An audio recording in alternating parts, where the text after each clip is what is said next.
Hi, this is Neil of Team Teacher, teaching, living and raising a family in China.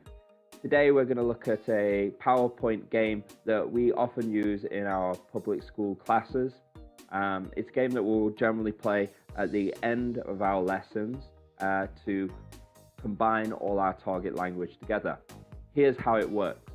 Basically, there'll be one top row that will have a structure that we've used during the class, or a combination of a few, and on a column we'll have some nouns, vocabulary, lexicon, however you want to put it.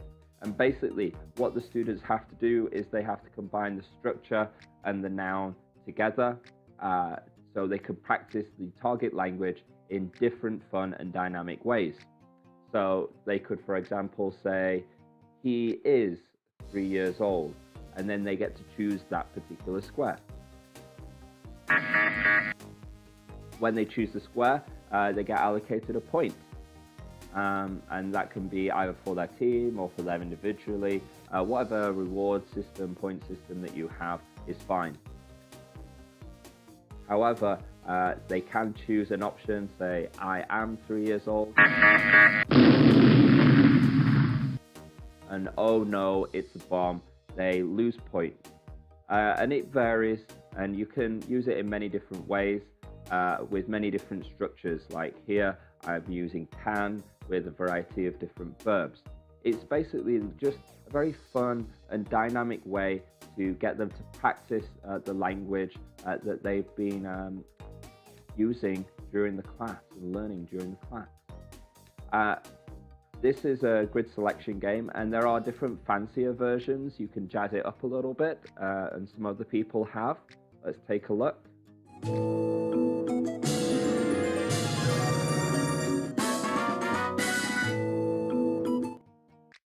So instead of having points, what you could do is, if they say he is talking to friends,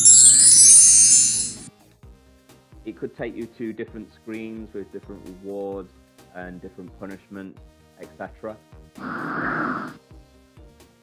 So yeah, there are many different ways you can approach the grid selection game, but that basic principle of having a column and a row with different structures that you combine and use in different ways is basically a core principle that you can apply to many different themes and styles of PowerPoint games. And we encourage you to try to make one yourself, or you can go to TeamTeacherChina.com, and we've got a couple of grid selection games up there if you choose to download them. Well, we hope you enjoyed this video.